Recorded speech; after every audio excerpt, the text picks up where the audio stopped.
Chapter 1. The One Who Shouldn't Be Here. New York, winter. The Met Gala after-party sparkled like a dream or a trap. Layla Wahiba Cruz walked in wearing blood-red silk, heels sharper than her tongue, and eyes that had seen too much. Her dark waves framed her high cheekbones. Her lips? Untouched. Her past? Untold. Tonight was business. A $6 million sculpture deal. No drama, no distractions. Definitely no Adrian Roth. But there he was, leaning against the marble bar, glass in hand, that sinfully dangerous smile curving his mouth. The man who once made her beg. The man who once made her run.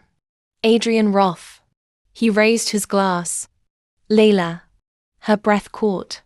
"You're not real," she whispered under hers. He smirked. "Oh, I'm very real. And I still know how to find you." She turned to walk away. He followed. "You look expensive," he said, voice low, eyes devouring her. "You look like a mistake," she replied. But her hands were trembling. Not from fear.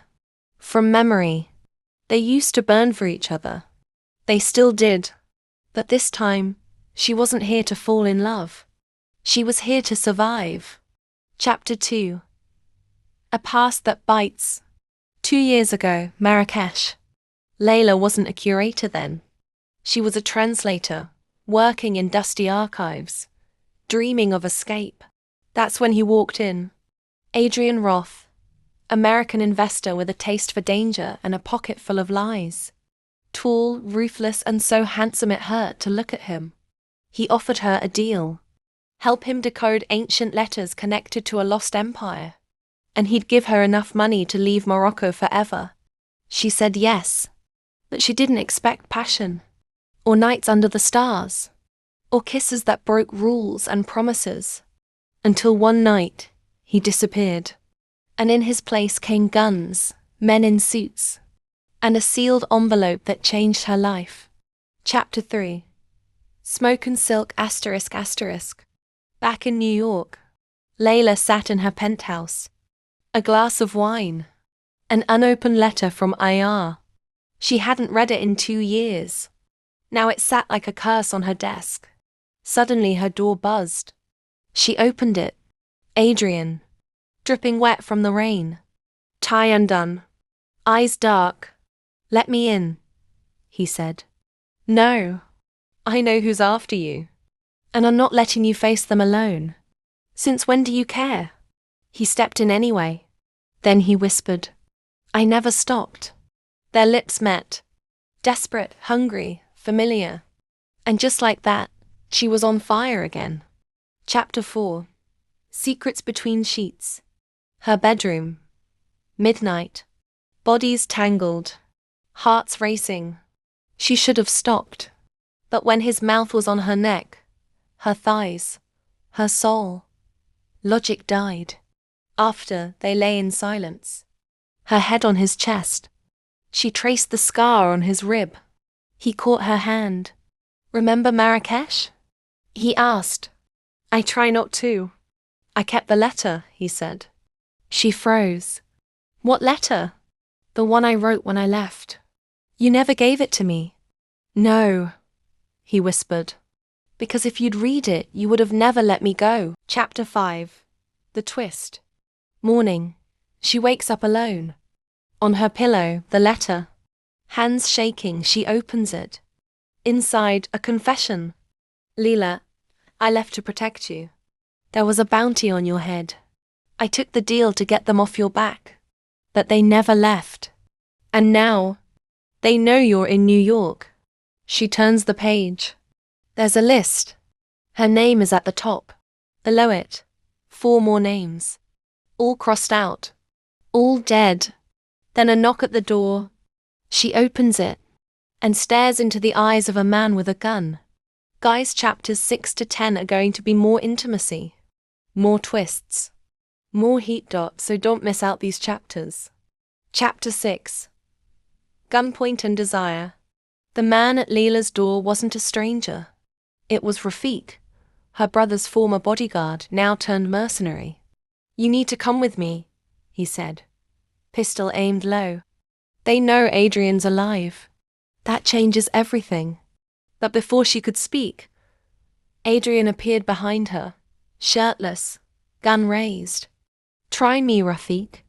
In seconds they fought. Brutal. Fast. Floor-shaking.com.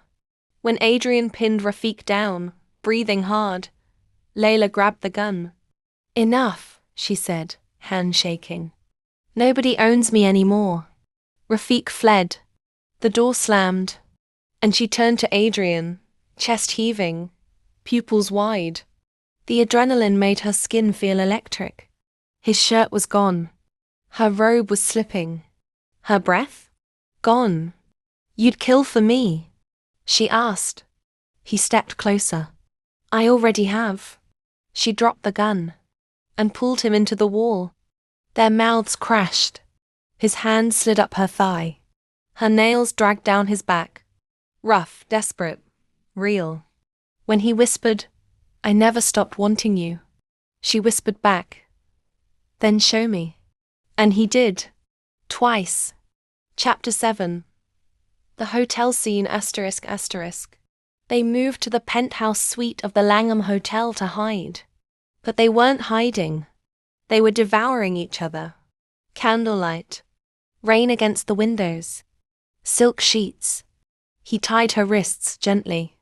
Ran his mouth down her stomach. Slowly. Looked into her eyes, like she was his only truth. "I want you to forget every man that touched you after me," he growled. "I never let anyone close enough," she gasped. And when she said his name, Adrian, like a cry and a prayer, he buried his face in her neck and whispered, "Mine." Chapter 8. A lie between them. Later, they sat wrapped in robes. Adrian looked out at the skyline. "Layla, there's something I haven't told you." Her chest tightened. He turned to her. "The file you're hiding, the one about the Berber Empire. It's not just historical. It's connected to your family," he said. "To your real name." Layla stood. "How do you know that?" He exhaled. "Because I was paid to find it. Years ago. Before I ever met you." Silence. Just the sound of her heart breaking. "So you lied to me from the beginning," she said, stepping back. "All of this? You were sent." "No," he said. "I stayed because I loved you. But it was too late." She locked herself in the bathroom and cried like the girl she'd buried years ago. Chapter 9. Fire on Fifth Avenue ***. Layla vanished the next morning. She left no note. Adrian searched everywhere. Galleries, her old apartment, even the archives. When he found her, she was standing in the middle of Fifth Avenue in a long black coat. Eyes red, surrounded by flashing cameras. Reporters shouted, "Layla Cruz, are you the missing heir to the Zahiri dynasty? Is it true you forged ancient artifacts? Who is Adrian Roth to you? Lover or spy?" She met Adrian's eyes through the chaos. Then she whispered, "I need you." He pulled her close. Cameras snapped, and he kissed her like the world was ending. Hands buried in her hair. Lips hungry and full of apology. That night they locked the door behind them. And this time, it wasn't about lust. It was about making her feel wanted. Cherished. Worship.com. Chapter 10. The truth beneath the skin. The next morning, sunlight spilled across the sheets. Layla lay beneath him, wrapped in his arms, breath slow. "I didn't know what love felt like," she whispered. "Until you broke me." "I didn't come to break you," he said. "I came to protect the woman who changed everything." Then he reached for her back, where a scar ran along her spine.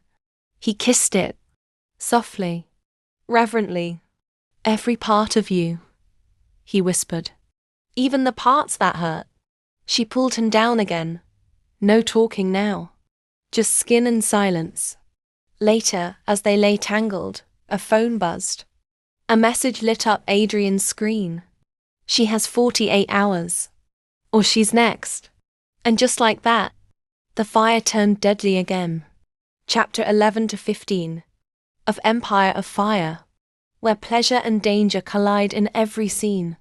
Ready? Buckle up. This part burns.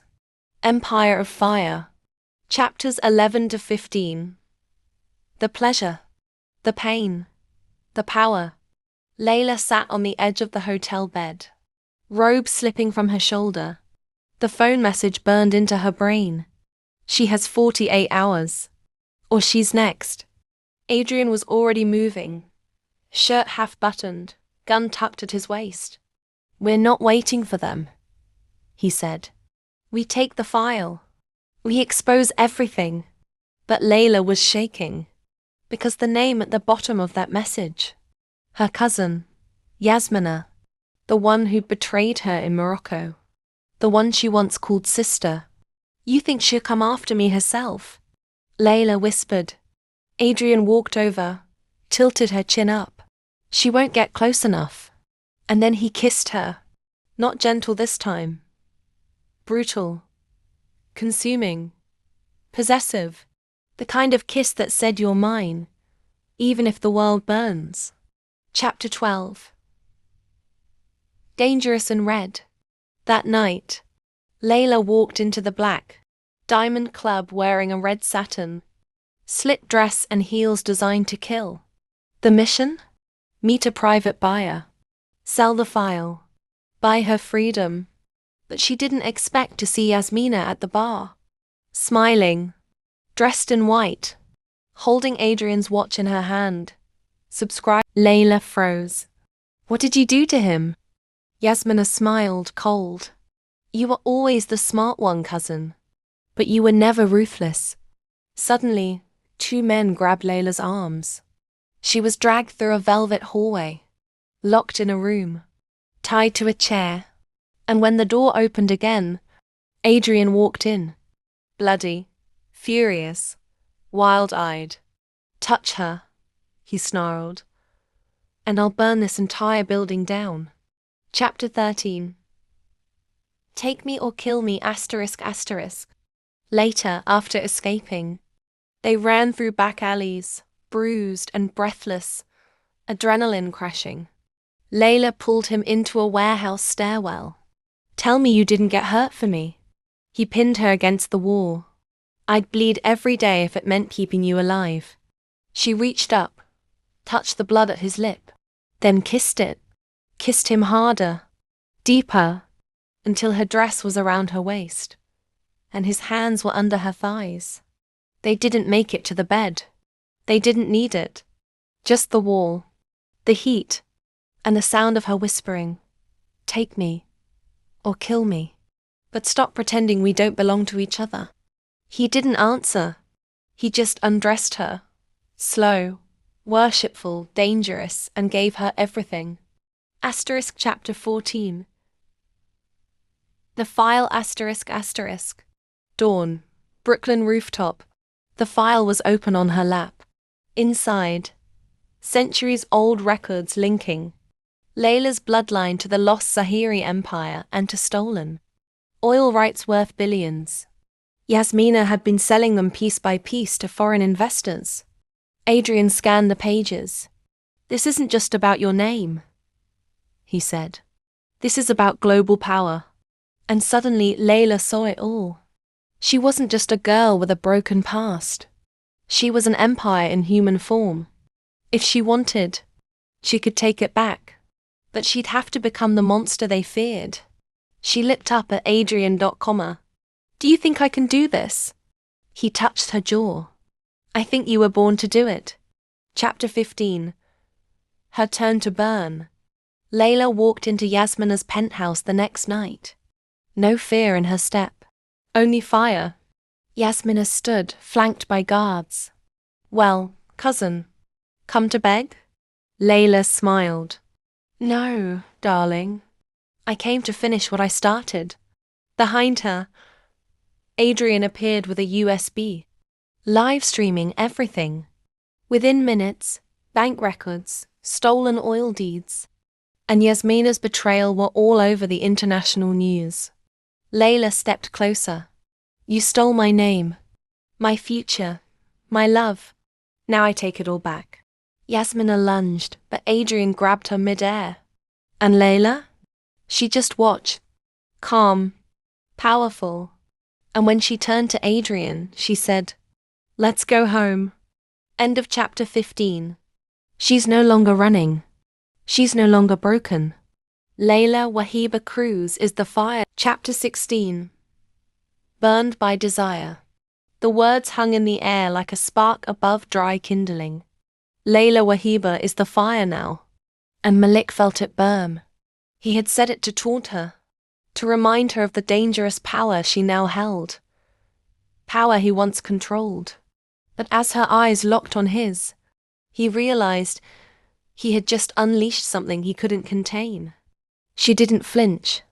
She stepped closer instead, her perfume curling around him like smoke. Intoxicating, suffocating. "You're right," she whispered, her voice a blade wrapped in silk. "And you? You're standing too close to the flames." Before he could respond, her fingers traced the edge of his collar. Slow, deliberate, almost affectionate, but her nails grazed just enough to send a warning. Malik's jaw tightened. "Careful, Layla. You might burn yourself." Her lips curved in a dangerous smile. "Maybe I want to burn." And in that moment, the air between them turned molten. He grabbed her wrist, pulling her flush against him. She gasped, not from fear, but from the electric charge that ripped through them. His breath was warm against her ear. "You think you're the fire?" he murmured. "Then prove it." Layla's heart was pounding, but not from his dominance. From the thrill of finally having him. Exactly where she wanted him. Her hand slid down his chest, nails grazing over muscle. Her eyes never leaving his. She tilted her head, letting her lips hover dangerously close to his jaw.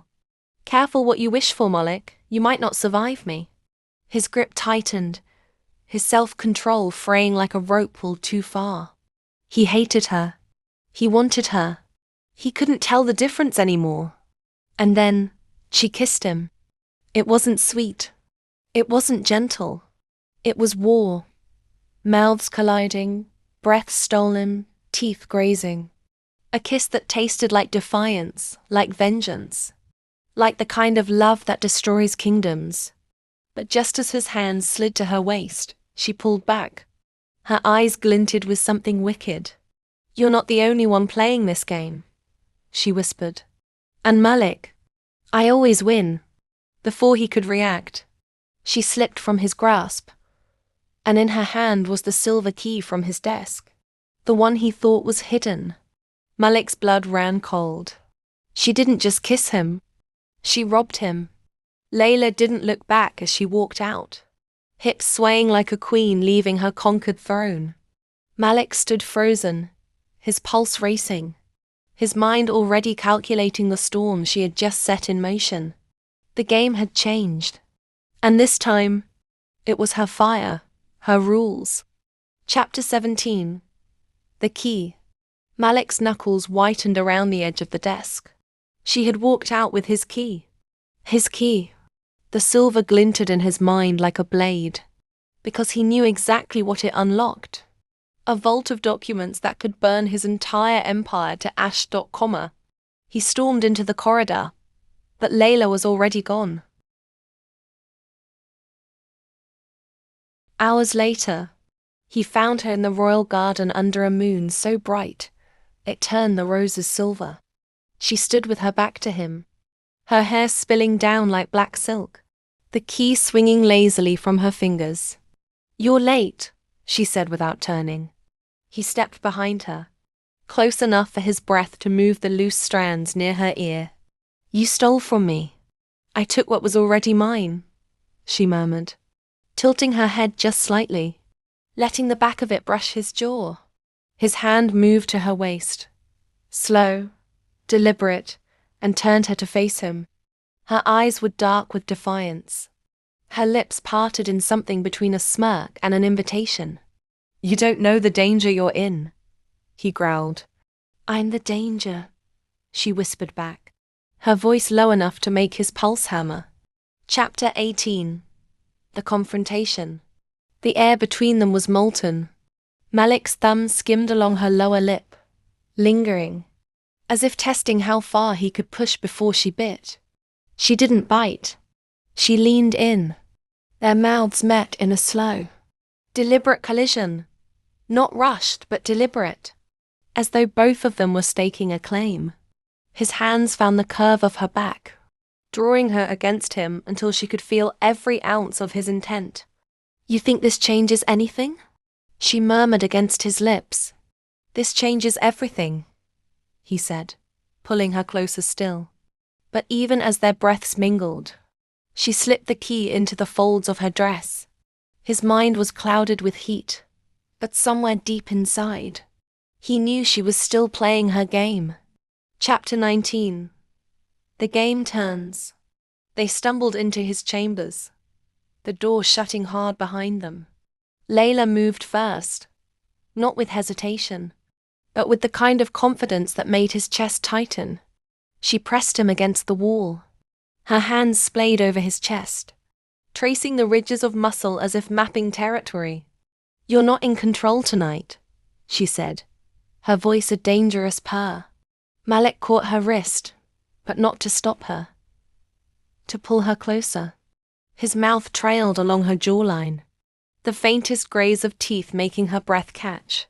Every movement slowed to a dangerous rhythm. Fingers curled into fabric.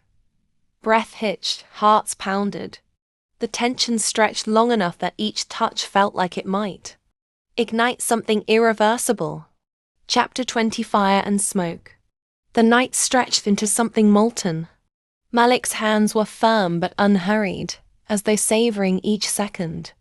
Layla's nails raked gently across his shoulders, dragging a soft sound from his throat. When he lifted her, her arms wrapped around his neck in instinct, their foreheads brushing as they breathed each other in. "You wanted the fire," he said softly. She met his gaze, her lips curving. "I want the whole blaze." Chapter 21. The Betrayal.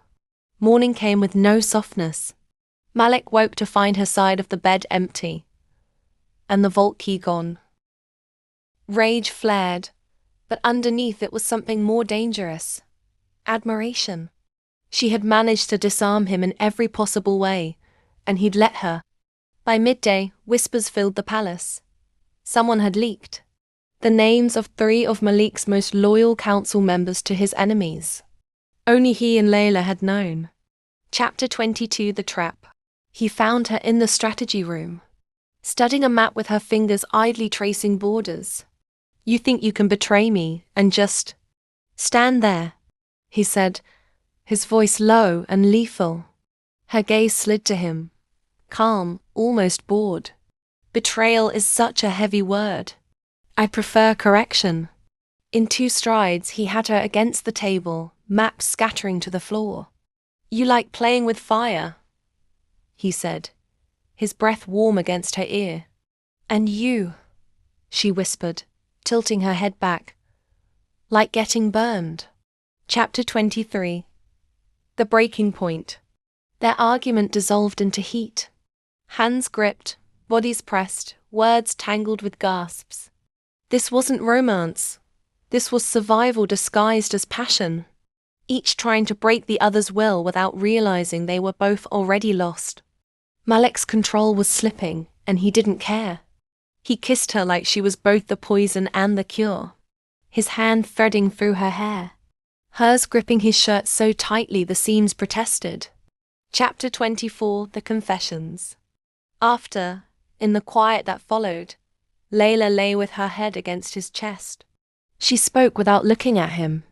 "There are forces moving against you that you can't see. I'm not your enemy, Malik, but I can't be your pawn." He turned her face toward him. "Then be my queen." Her eyes searched his, and for a moment, she looked like she might say yes. until a sharp knock at the door shattered it. Chapter 25. The Storm. The messenger's words were ice. The capital has fallen to the Eastern Alliance. They're demanding the surrender of both you and Lady Layla. Malik's gaze locked on hers. The key, the betrayal, the whispers, it all fit. She had been maneuvering not just against him, but for survival in a war far bigger than either of them. And yet, as danger closed in, neither moved away. Because whatever happened next, they both knew. The fire they'd started together was too fierce to put out. Chapter 26. Alliance of Necessity. The throne room was chaos.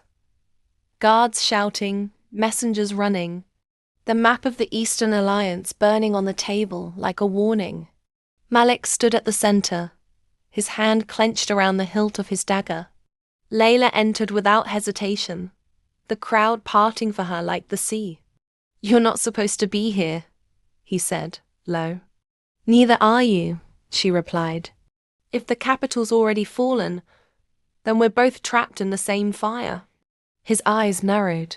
"So now you want to fight beside me?" She stepped closer, her voice a whisper meant only for him. "I've always fought beside you, Malik. You were just too blinded by your own pride to see it." Chapter 27. Night before the siege. That night the palace was silent. Too silent. The army would reach them by dawn. Layla found him in his war tent, bent over a table of battle plans. His shoulders were tense, his jaw set like stone. "You'll drive yourself mad before the enemy even arrives," she said softly. He didn't look up. Better madness than failure. She crossed the space between them, her hands resting lightly on his shoulders. "Or," she said, leaning closer, "we can face them with clear minds. And no regrets." When he finally turned to her, his eyes held that same dangerous hunger that had undone them both before. Chapter 28. The Longest Kiss. They collided in the center of the tent. No hesitation, no games. His hands gripped her waist, pulling her against him as her fingers threaded through his hair. This kiss wasn't quick or frantic. It was slow, drawn out, deliberate. Every movement meant to taste, to claim, to memorize. Their breaths mingled, their foreheads touched between kisses, the tension stretching so tight it almost hurt. She broke away only to press her lips to the line of his throat, her voice low. "If we die tomorrow, Malik, I want tonight burned into my skin." Chapter 29. Blood and Smoke. The morning brought chaos. The Eastern Alliance breached the outer gates before sunrise. Malik fought like a man possessed, his sword a silver arc in the smoke. From the balcony above, Layla commanded archers with the precision of a seasoned general. Every arrow loosed under her command brought them precious moments. But the enemy pushed forward, and the palace walls shook with the impact. Malik caught sight of her through the haze. Hair unbound, eyes blazing, shouting orders like a queen. And in that moment he knew he couldn't lose her. Not to the war, not to betrayal, not to fate. Chapter 30. The fire's end. By dusk, the enemy's banners burned in the courtyard. The siege was broken, but at a cost. The capital was scarred. And so were they. Malik found her in the war tent, her hands blood-streaked from tending the wounded. She looked up as he entered, exhaustion etched into her features. "You won," she said simply. "No," he replied, crossing to her, his voice raw. "We won." She searched his face, as if expecting the old suspicion, the old arrogance. But instead he cupped her face in his hands, his forehead resting against hers. "I don't care about the throne," he murmured. "I care about this. About you."